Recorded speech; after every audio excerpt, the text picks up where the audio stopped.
예수님께서 우리에게 주신 그 질문의 내용들을 계속해서 생각해 보도록 하겠습니다. 무엇을 더 소중하게 여기는가라는 것은 신앙생활에 있어서 굉장히 중요한 문제가 됩니다. 그리고 사람의 생명에 대해서 어떻게 생각하는가 하는 것도 중요한 신앙의 문제가 됩니다. 오늘 예수님이 주신 질문을 통해서 이런 내용들을 한번 생각해 보도록 하겠습니다.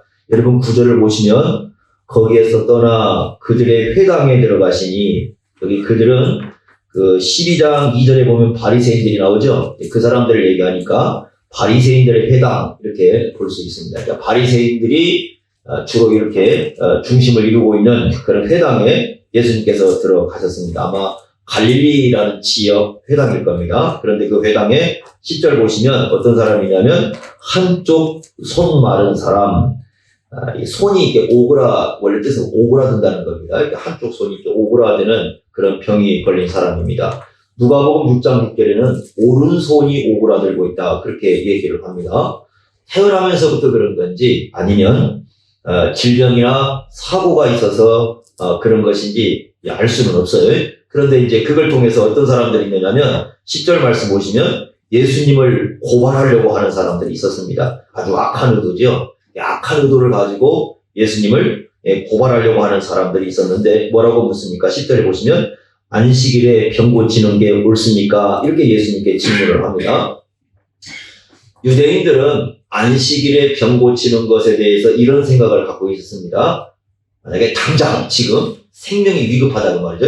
지금 당장 생명이 위급하면 그 사람을 고치는 것이 허용이 됩니다. 그런데 그렇지 않을 경우는, 생명이 당장 위급하지 않을 경우는 만약에 그 치료를 하게 되면은 안식을 어기는 것이 됩니다. 그러니까 이 사람들의 생각은 뭐냐면 지금 안식일에 병을 고치는 게 옳지 않다, 이런 생각을 지금 갖고 있어요. 그런 생각을 가지고 예수님께 질문을 하는 겁니다. 왜냐하면 여러분 한쪽 손이 말랐다는 건 당장 죽을 그런 병은 아니잖아요. 그래? 물론 사는 게 힘들긴 하지만 당장 죽을 그런 문제는 아니니까 이 사람들이 생각할 때 당장 죽지 않는 사람을 고치는 것은 합당하지 않다, 그렇게 생각을 하고 있었던 것이죠. 그때 예수님께서 질문을 합니다. 11절 보십시오. 이 질문이 아주 중요하죠. 예수께서 묻습니다. 너희 중에 어떤 사람이 양 한 마리가 있어 안식일에 구덩이에 빠졌으면 끌어내지 않겠느냐. 이건 보통 우리가 다 생각하고 인정할 수 있는 얘기입니다. 아주 쉽게 예수님께서 설명해 주시는 거죠. 양을 한 마리 가지고 있는 사람이 있습니다.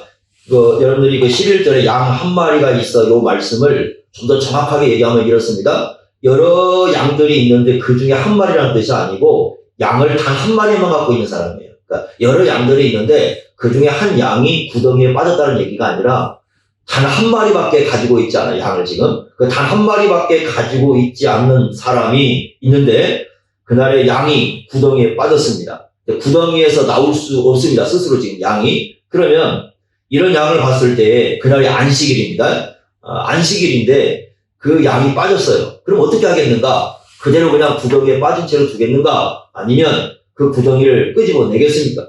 어떻게 하겠습니까? 당연히 일반적으로 사람들 생각할 때 끄집어내는 거죠. 왜? 이 양이 그대로 구덩이에 있으면 어찌할지 모르니까 끄집어낼 수 있다. 그 사람들은 보통 그렇게 생각을 하는 겁니다. 가축이 고통을 당하고 있으면 안식일이라고 해도 그 고통을 외면하지 않는 거죠. 끄집어내는 겁니다. 자, 이렇게 예수님께서 아주 쉽게 설명을 해줍니다. 그리고 또 한 가지 질문을 합니다. 12절 말씀 보십시오. 이렇게 말씀했습니다. 사람이 양보다 얼마나 더 귀하냐, 이렇게 말씀해요.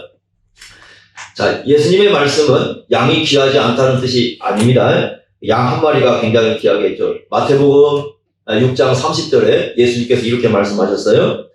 오늘 있다가 내일 아궁이에 던져지는 들풀도 하나님께서 입히신다. 그러니까 보통 오늘 있다가 내일 아궁이에 쳐넣을 이 들풀은 사람들의 관심 대상이 아니죠. 요거 없어질 것이 대상이지만 그것조차도 누가 살피고 있다고요? 하나님이 살피고 있다고 말씀을 합니다.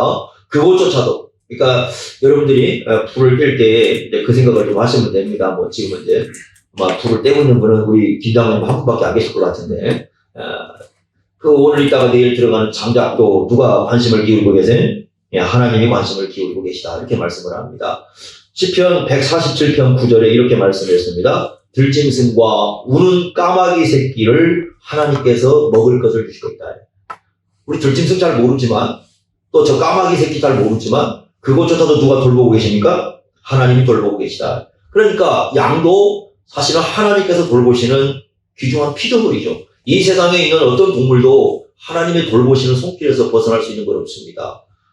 하나하나 이 살아가는 모든 생물들을 하나님께서 살피고 있습니다. 그런데 그런 생명과 사람의 가치를 비교한다고 했을 때 이 사람의 가치를 그거와 비교한다면 결코 따질 수 없는 가치가 누구에게 있다는 겁니까? 사람에게 있다는 겁니다. 이게 예수님의 생각입니다. 그러니까 이 세상을 하나님이 창조하시고 이 세상에 존재하는 모든 걸 하나님이 돌보시지만 사람이라는 이 생명과 비교해서 가치를 따질 수 있는 게 존재하지 않는다. 그렇다면 당연히 그 양 한 마리가 구덩이에 빠졌을 때 건져낼 것이라면 사람이 병을 앓고 있고 고통을 당하고 있는데 어떻게 그 사람을 외면할 수 있겠는가? 이렇게 예수님께서 말씀하시는 거죠. 그래서 11절에 뭐라고 했습니까? 안식일에 구덩이에 빠지면 끊어지지 않겠느냐? 그리고 12절에 사람이 양보다 얼마나 더 귀하냐? 이렇게 말씀하시고 12절에 뭐라고 했습니까? 그러므로 안식일에 뭘 행하는 것이? 선을 행하는 것이. 그러니까 이 한쪽 손 마른 사람을 고치는 것이 뭘 행하라는 거예요? 선을 행하는 거예요. 올바른 일이라는 겁니다. 그거 고쳐내는 게 당연히 올바른 것이 아니냐? 이렇게 말씀을 합니다. 이 말씀을 여러분 7절과 8절 연관해서 좀 이해를 하셔야 될 것 같습니다. 12장 7절 보십시오. 역시 안식일 문제가 똑같이 등장을 하니까 12절 7절에 이렇게 말씀했습니다. 아주 중요한 그런 말씀인데 12장 7절 한번 같이 읽어보겠습니다. 함께 읽겠습니다. 시작. 나는 자비를 원하고 제사를 원하지 아니하노라 하신 뜻을 너희가 알았더라면 무죄한 자를 정죄하지 아니했으리라. 자, 이거 호세아 6장 6절 말씀이죠. 구약 호세아 6장 6절 말씀을 그대로 갖고 왔습니다. 하나님께서 뭘 원하신답니까? 자비를 원하십니다. 그리고 제사를 원하지 않는다. 제사를 드리지 말라는 뜻이 아니에요. 제사를 드리지 말라는 뜻이 아니라 제사의 그 속에 있는 정신이 뭐라는 겁니까? 하나님의 자비라는 거죠. 여러분 구약에서 제사를 왜 드리라고 한 겁니까? 죄인인 인간이 하나님 앞에 스스로 갈 수가 없죠. 그래서 하나님께서 어떻게 하시는 겁니까? 죄인인 인간들로 하여금 하나님께 나올 수 있도록 베풀어 주신 게 바로 뭐예요? 제사지요. 그러니까 제사 속에는 뭐가 있냐면 하나님의 자비가 있고 하나님의 긍휼이 있는 거예요. 그러니까 하나님께서는 그 제사를 통해서 뭘 배우길 원하시냐면 단지 사람들이 나와가지고 하나님 앞에 제물만 몽땅 바치길 원하는 게 아니에요. 사람들이 착각을 하는 겁니다. 그게.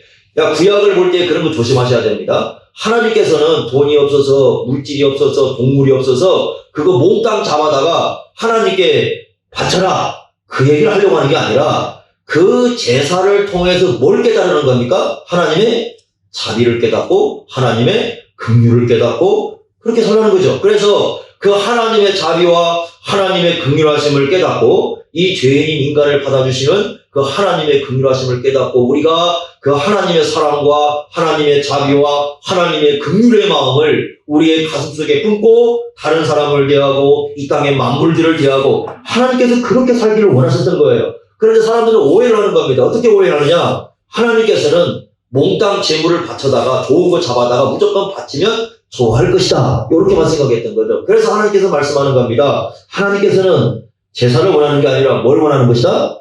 자비를 원하는 것이다. 굉장히 중요한 원칙이죠. 자, 그래서 8절에 뭐라고 했습니까? 우리 성경에는 없지만 영어 성경에 나와 있습니다. 원문에는 왜냐하면으로 시작합니다. 왜냐하면 인자는 안식일에 누구라는 겁니까? 주인이다. 이건요, 유대인들이 생각할 때 신성 모독죄에 해당할 수 있습니다. 왜냐하면 안식일을 만드신 분이 누구십니까? 하나님이시잖아요. 레위기 23장 3절에 보시면 안식일을 뭐라고 부르냐면 여호와의 안식일 이렇게 불렀어요. 여호와의 안식일. 즉 안식일은 누가 만드신 거예요? 하나님이 만드신 거예요. 그렇다면 예수님이 나는 안식일의 주인이다 지금 이렇게 말씀하신 건데 예수님이 자기를 누구라고 지금 얘기하는 겁니까? 창조주를 얘기하는 것이죠. 나는 창조주다. 안식일을 만드신 존재가 예수님 자신이에요. 그러면 예수님께서 가장 안식일에 대한 올바른 해석을 해줄 수 있는 분 아닙니까? 그러니까 예수님께서 가르쳐 주는 거예요. 안식일이 뭔지 아느냐? 안식일 자체가 하나님의 자비를 드러내도록 만들어주신 것이다. 이런 설명을 해주고 계시는 거거든요. 이런 설명을 이 사람들은 제대로 이해하지 못하고 있는 거죠. 근데 바리새인들은 실제로 어떻게 하고 있느냐? 안식일에 자비롭지 못해요. 왜 자비롭지 못하냐면, 자, 보십시오. 네 군데 보겠습니다. 12장 2절 한번 보세요. 바리새인들이 보고 예수께 말하되, 보시오, 당신의 제자들이 안식일에 하지 못할 일을 하나이다. 지금 뭐 하고 있습니까? 제자들을 비난하고 있습니다. 여러분, 비난하는 심령이 기쁨을 가질 수 있겠어요? 비난하는 심령이 어떻게 안식일을 제대로 지킬 수 있습니까? 7절에 뭐라고 그랬습니까? 무죄한 자를 뭐하고 있다? 정죄하고 있다. 죄 없는 분을 정죄하고 있어요. 죄 없는 분을 죄인이라고 지금 하고 있잖아요. 그죠? 이런 심령 속에 죄 없는 사람을 죄인이라고 부르는 이런 사람 속에, 마음 속에 어떤 진리가 있겠습니까? 10절 보세요. 어떤 마음을 갖고 있습니까? 예수님을 뭐 한다고요? 고발하려고 하는. 어떻게 하면 예수님을 고발해서 예수님을 넘어뜨릴까? 이런 마음을 품고 있는 사람들에게 무슨 자비가 있겠습니까? 심지어는 14절에 어떻게 하고 있습니까? 바리새인들이 예수님 말씀을 듣고 나가서 어떻게 하면 예수를 뭐 할까? 의논합니까? 죽일까? 어디 자비를 볼 수가 있겠어요? 바리새인들 마음속에는 안식일은 지키지만 안식일에 어떤 규례를 만들어 놓고 많은 규례를 만들어 놓고 뭘 해야 되고 뭘 하지 말아야 되고 그런 규례는 갖고 있지만 그 바리새인들 마음속에 사람에 대한 자비는 찾아볼 수가 없는 거예요. 그러니 형식적으로는 안식일을 지키지만 진정으로 어디 안식을 지키는 게 어디가 있느냐 이렇게 예수님께서 묻고 있는 겁니다. 그러죠? 자, 그러면서 아주 중요한 말씀을 합니다. 자, 18절부터요 20절, 21절까지가 이제 또 구약에 있는 말씀을 인용하는 말씀을 해주고 있는데 마태복음에서 가장 길게 인용하고 있는 구약의 말씀입니다. 자, 그 중에 20절 말씀 보십시다. 20절, 12장 20절 아주 중요한 말씀이죠. 지금 이 상황을 갖다가 잘 설명해주고 있는 말씀이 20절 말씀입니다. 자, 12장 20절 함께 읽겠습니다. 아주 유명한 말씀인데 같이 읽습니다. 시작. 상한 갈대를 꺾지 아니하며 꺼져가는 심지를 끄지 아니하기를 심판하여 이길 때까지 하리니. 여기 심판하여라는 말은요, 정의라는 말입니다. 정의. 그러니까 정의가 이길 때까지, 정의가 드러날 때까지 그 말이죠. 예수님이 다시 이 땅에 오실 때는 하나님의 정의가, 예수님의 정의가 다 드러나죠. 그죠? 그때까지는 어떻게 한다는 겁니까? 상한 갈대를 꺾지 아니하시고 꺼져가는 심지를 끄지 아니하시고. 이게 예수님의 마음이죠. 상한 갈대는요, 어떤 갈대냐면 이게 썩어가지고 곧 부서지는 그런 상태에 있는 갈대입니다. 그러니까 썩어져서 곧 부서질 수 있는 상태이기 때문에 쓸모가 별로 없는 거죠. 이런 갈대는. 그렇지 않습니까? 종이를 만들 수도 없고 고대에 아무 거의 쓸모가 없다고 생각되는 그런 갈대입니다. 불에나 뗄 수 있겠죠? 그런 상한 갈대가 있습니다. 그런 상한 갈대가 있을 때 그걸 꺾지 아니하셔요. 예수님께서. 두 번째 뭐라고 되어 있습니까? 꺼져가는 심지. 이 꺼져간다는 말은 여러분 번호가 쓰여 있으면 1번 밑에 내려오면 연기나는 이렇게 되어 있는데 연기를 내고 있는 상태입니다. 아마 여러분들이 이거 뭘로 좀 해볼까요? 장작을 한번 생각해요. 장작이요. 장작이 불이 확 타고 있습니다. 이렇게 타고 있을 때는 연기가 잘 안 나죠. 근데 이 불이 딱 꺼졌을 때 어떻습니까? 연기가 막 피어오르는 거죠. 옛날에 그러니까 이 등잔에 이 기름이 거의 다 떨어지지 않습니까? 그래 불이 딱 꺼집니다. 그럼 연기가 쫙 올라오죠. 딱 올라오는 상태가 되죠. 그러니까 타고 있을 때는 이 계속 불이 나기 때문에 연기가 잘 나지 않습니다. 그런데 탁 꺼진 상태 연기가 딱 금방 나는 거죠. 그러니까 지금 이 상태는 뭐냐면 불이 완전히 거의 다 꺼져가지고 이제는 곧 사라져버릴 수 있는 상태, 거의 꺼져가는 상태죠. 그러니까 이런 상태가 되어 있습니다. 그런 것일지라도 뭐 하지 않는다? 끄지 않는다. 이 말씀은 무슨 뜻이겠습니까? 이거 인간을 표현하는 거거든요. 지금 상한 갈대라든가 꺼져가는 심지는 인간을 표현하는데 상한 갈대 같은 사람, 꺼져가는 심지 같은 사람, 그러한 사람조차도 누가 외면하지 않는다? 예수님께서는 외면하지 않습니다. 그만큼 이 사람의 생명을 존귀하게 여기시는 우리 예수님을 여기에서 잘 가르쳐 줍니다. 자, 이렇게 질문할 수 있습니다. 예수님께서 바리새인의 규칙을 어겼습니까?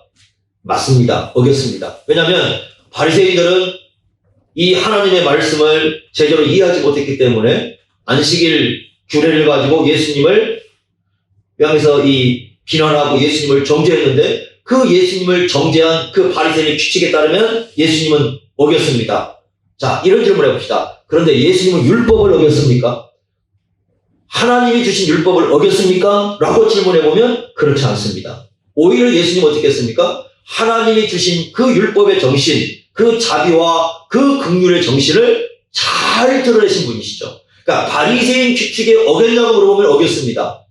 안식일에 고치면 안 되니까. 그래? 그러나 하나님의 율법을 어겼느냐고 물어보면 예수님 어기지 않았습니다. 오히려 율법을 더 잘 드러낸 겁니다. 이게 이제 우리 신앙에서도 굉장히 중요한 관점입니다. 우리는 무엇을 따라야 되는지 이런 걸 통해서 예수님께서 우리에게 잘 말씀해 주고 있습니다. 자, 여러분 우리가 한 구절 성경 구절을 보겠는데 마태복음 16장 26절 한번 보십시오. 예수님이 하신 말씀을 하나 우리가 보면서 이 문제를 좀 더 얘기를 해보겠습니다.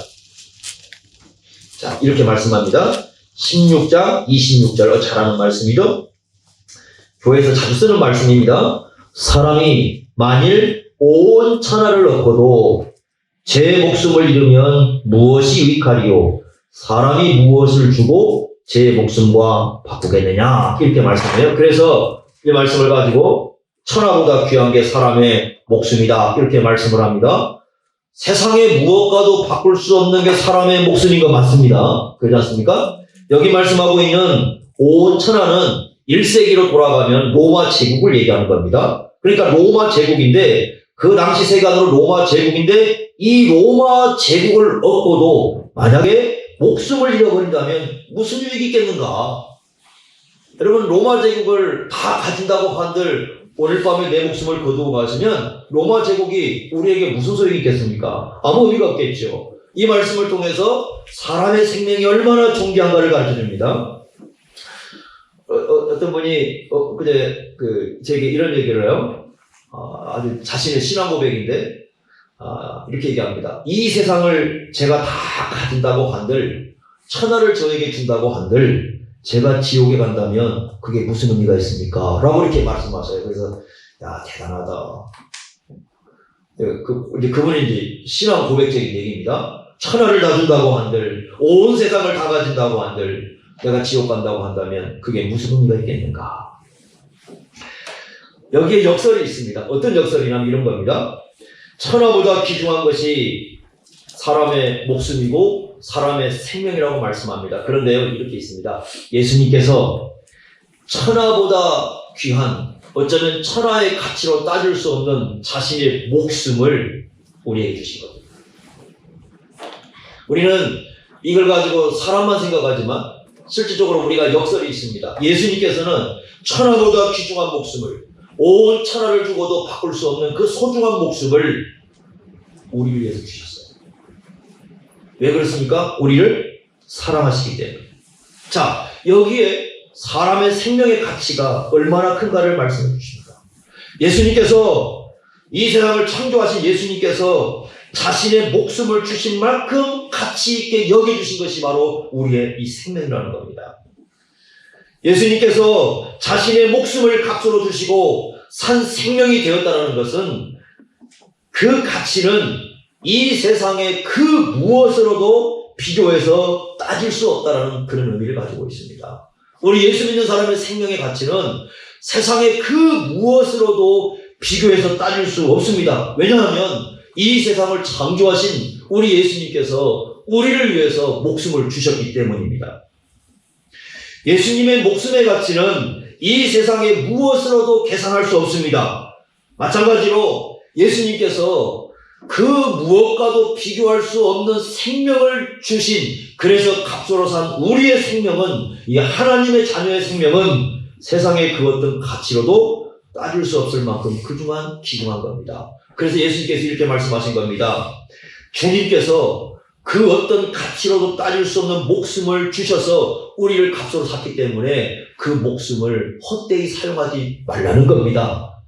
헛되이 사용하지 말라는 거예요. 헛된 것에, 바람 잡는 것에 인생 쓰지 말고 정말 우리를 값주고 사신 가장 귀하신 주님께 우리의 생명을 드리라는 겁니다. 그것이 바로 26절의 말씀의 의미예요.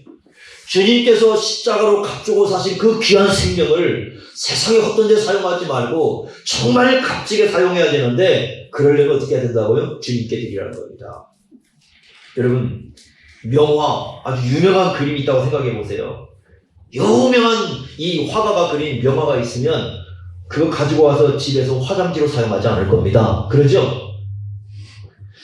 지금은 그 반고흐 화가 고우의 그림이 고가죠.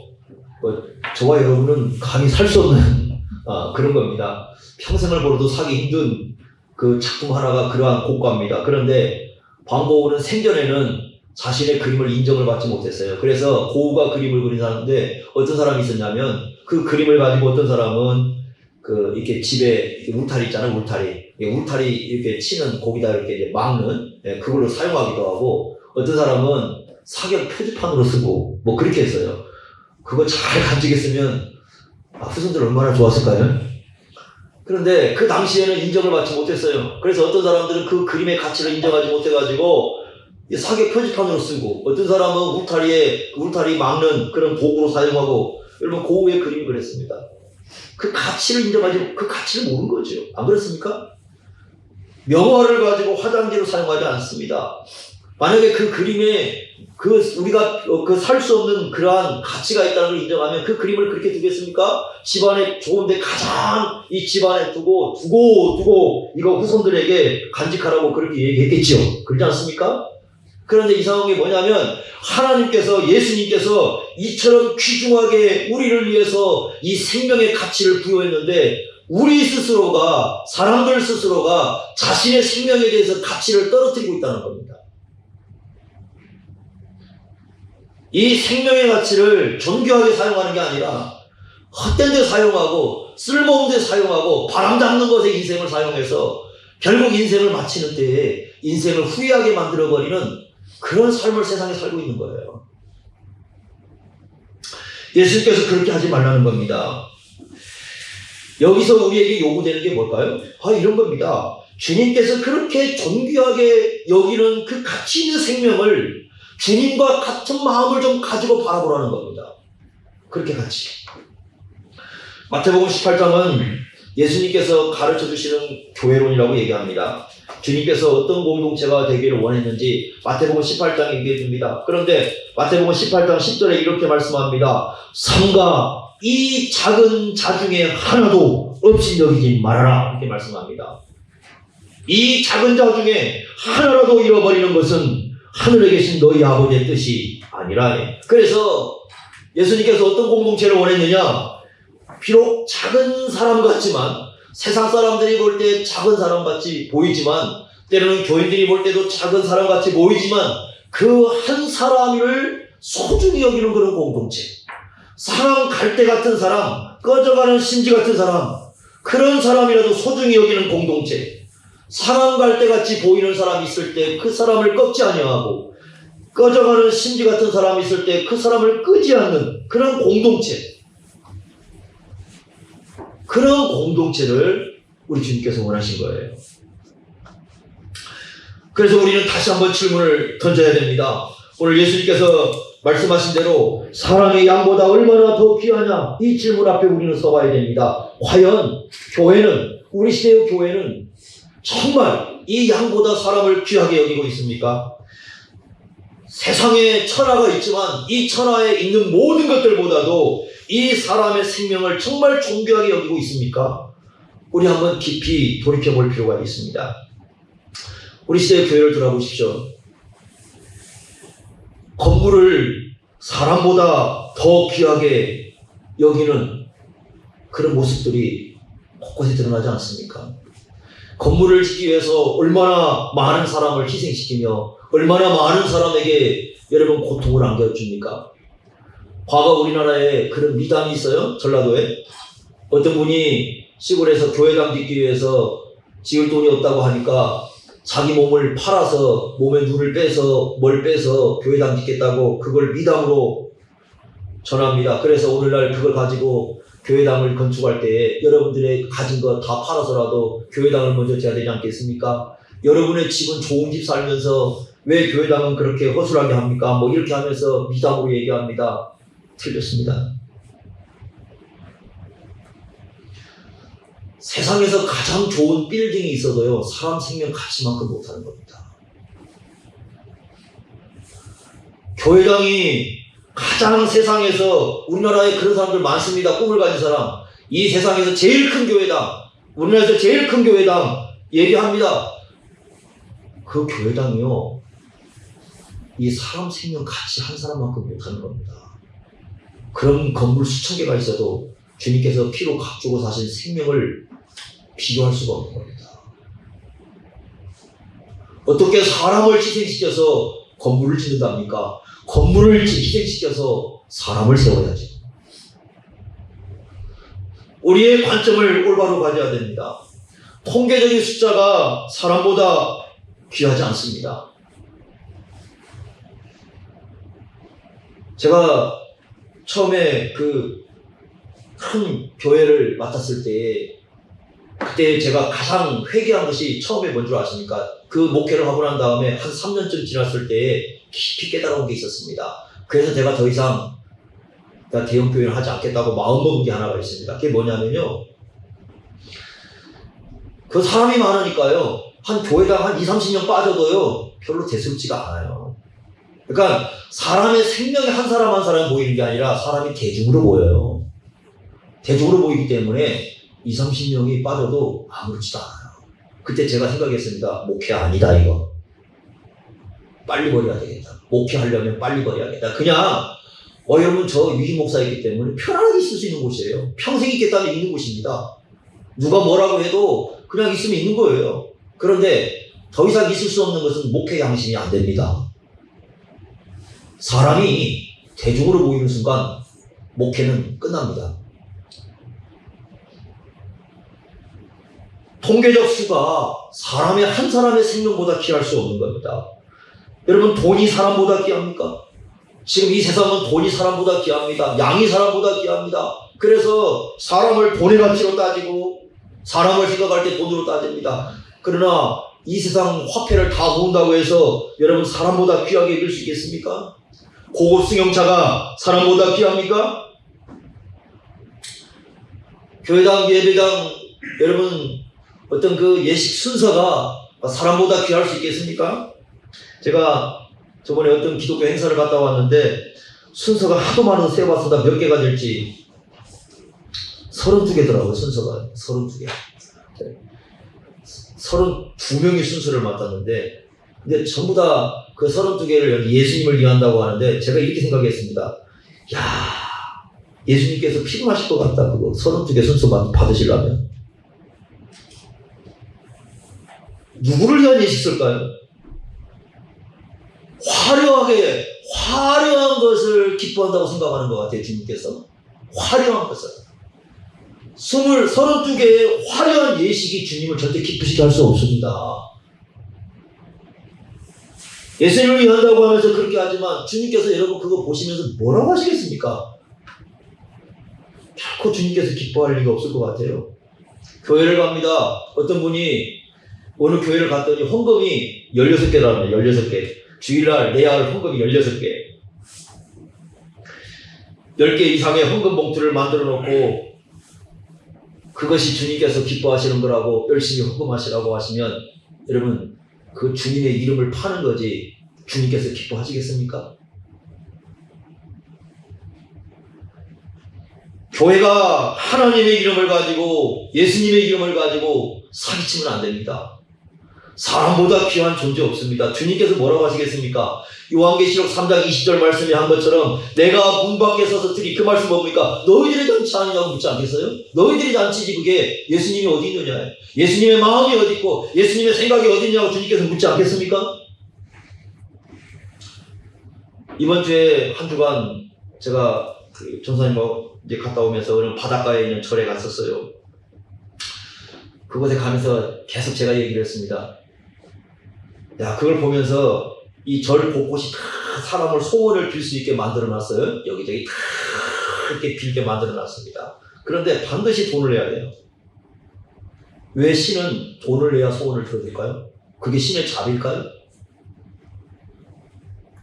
여러분, 불교가 자비를 얘기하지만 돈을 내야만 소원을 들어주는 그런 종교가 어떻게 자비를 말할 수 있을까요? 왜 신들은 돈을 줘야 다 들어줍니까? 어떻게 자비가 될 수 있습니까? 어떤 것은 동전을 던져서 넣어야 소원을 들어준다고 만들어놨는데 동전을 던져야만 들어주는 신이라면 그게 어떻게 자비가 있습니까? 그런데 어느 날 기독교에도 와서 보니 교회도 하나님을 그런 분으로 만드는 거예요. 예수님은 병을 고쳐주시고 예수님은 수많은 사람들에게 은혜를 베푸시고도 한 번도 물질을 요구하신 적이 없었어요. 복음서를 읽어보십시오. 어떤 게 예수님은 그 생명 자체에만 관심을 기울이시고 그 사람 자체에만 소중히 여기시고 그 사람 자체가 회복되길 원하시고 생명을 얻기를 원하셨지, 언제 한번 주님께서 누구 하나 고쳐놓고 그 사람들에게 돈을 요구하신 적이 있습니까? 물질을 요구하신 적이 있습니까? 그런데 왜 기독교와 불교는 이렇게 닮아갈까요? 세상 사람들은 자신의 명예를 얻기 위해서 수많은 사람을 희생시킵니다. 이럴 수 있습니다. 한 사람이 높은 자리에 오르기 위해서는 수많은 사람이 희생이 되어야 됩니다. 그런데 예수님은 그걸 요구하지 않습니다. 스스로가 다른 사람을 위해서 목숨을 주신 분입니다. 언제부터 기독교는 세상의 가치관으로 변해버렸습니다. 변질되어 버렸어요. 양보다 귀하다고 하신 이 예수님의 말씀에 대해서 스스로에 대한 질문을 던지지 않습니다. 에스겔서 34장에 여러분 이스라엘 목자들에 대해서 그런 말씀하지 않습니까? 하나님께서 뭐라고 하십니까? 이스라엘 목자들에 대해 얘기하면서 이렇게 얘기합니다. 그 지도자들, 정치 지도자들, 또 종교 지도자들에게 얘기합니다. 저 사람들은 양을 잡아가지고 자기에게 필요한 기름을 먹고 털을 입으면서 양을 돌보지 않는 사람들이라.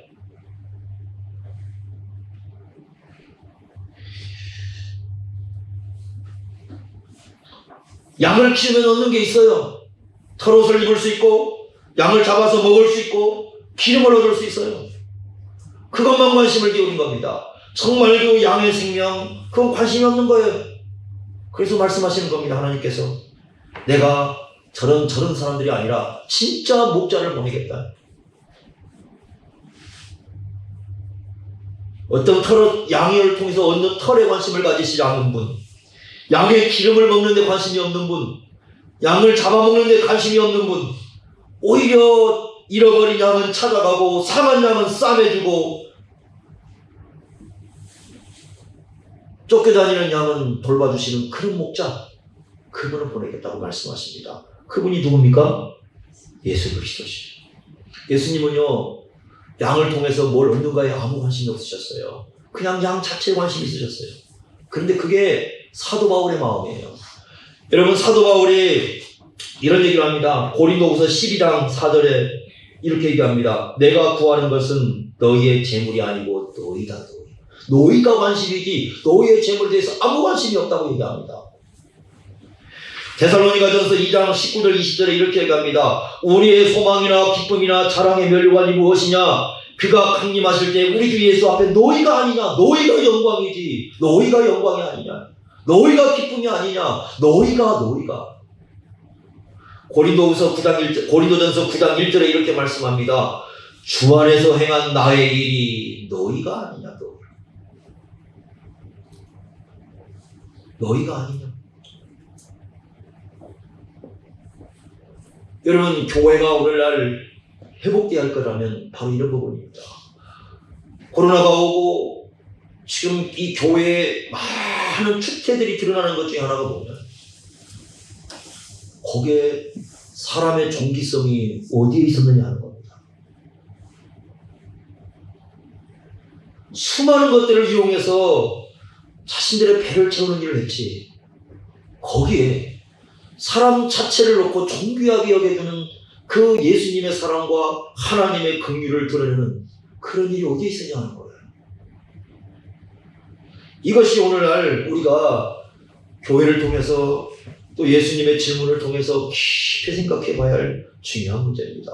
우리 주님께서는 그 사람 자신에게 관심이 있었습니다. 여러분, 교회가 그래야 됩니다. 교회는 세상을 가진 걸로 서로를 평가해서는 안 됩니다. 교회는 세상에서 누리고 있는 것으로 서로를 평가하면 안 됩니다. 그냥 그 사람 자체가 하나님의 자녀라는 것 가지고 귀중하게 여길 수 있는 공동체, 예수님께서 저 사람을 사랑했다는 그 한 가지 사실만으로 소중히 여기는 공동체, 그걸 이뤄야 돼요. 여러분, 다른 것은 전부 다 그냥 좀 소홀히 해도 괜찮은 거예요. 다른 건 좀 소홀히 해도 괜찮은 거예요. 그러나 사람의 생명은 절대로 소홀히 해서는 안 되는 겁니다. 이게 우리 주님께서 원하시는 거고 주님께서 가르쳐 주시는 거예요. 그래서 말씀하시는 겁니다. 사람이 양보다 얼마나 더 귀한 것인가. 이 주님의 말씀을, 이 생각을, 이 마음을 한번 돌이켜 보라는 겁니다. 이 예수님의 생각을 한번 우리의 마음속에 있는지, 우리의 가슴 속에 있는지, 상한 갈대를 꺾지 아니하고 끄져가는 심지도 끄지 않은 그 주님의 마음을 우리의 심령 속에 품고 있는지 한번 돌이켜 보라는 겁니다. 이 예수님의 말씀이 지금 현재 한국교회에 큰 울림이 좀 돼야 됩니다. 그래서 우리가 무엇을 소중히 여겨야 되는지, 무엇을 존귀하게 여겨야 되는지, 무엇이 기쁨이 되어야 되는지, 무엇이 영광이 되어야 되는지, 무엇이 멸류관이 되어야 되는지 다시 한번 돌이켜볼 필요가 있습니다. 예수님 안에서 이 한 사람 한 사람, 비록 가장 작은 자처럼 생각되는 그 한 사람조차도 주님 앞에는 얼마나 소중한 사람인가를 생각하면서 이런 주님의 마음을 가지고 서로를 대하시고 또 사람을 대하는 여러분 그런 삶을 살아야 됩니다. 그걸 주님께서 기뻐하십니다. 천하를 뒤집는 것보다, 천하를 변화시키는 것보다 자기 곁에 있는 한 사람을 올바로 바라보는 것이 훨씬 중요합니다. 세상을 변화시킨들 가까이 있는 한 사람을 올바르게 바라보지 못한다면 주님께서 기뻐하는 삶이라고 볼 수가 없습니다. 여러분 이것을 우리가 깊이 생각하시면서 예수 그리스도 안에서 사람을 바라볼 수 있는 그런 관점을 가지고 이 땅에서 살아갈 수 있기를 바랍니다. 기도하겠습니다. 하나님 아버지, 오늘 주님 질문하십니다. 사람이 양보다 얼마나 더 귀하냐. 이 말씀 앞에 우리가 섰습니다. 주님께서 이 땅에 오셨을 때 선한 목자로서 사람의 생명을 존귀하게 여기시고 그 사람의 생명을 위하여 자신을 드렸는데, 오늘날 교회가 또 세상이 물질화되다 보니 또한 사람을 물질로 평가하고 물질로 생각하는 이런 잘못된 세상 속에 저희들이 서 있습니다. 이럴 때 하나님 아버지, 저희들이 우리가 주님의 마음을 품고 주님의 가슴을 가지고 주님의 생각을 가지고 사람을 바라보고 사람을 대할 줄 아는 지혜로운 삶을 살아갈 수 있도록 인도하여 주옵소서. 예수님의 이름으로 기도하옵나이다. 아멘.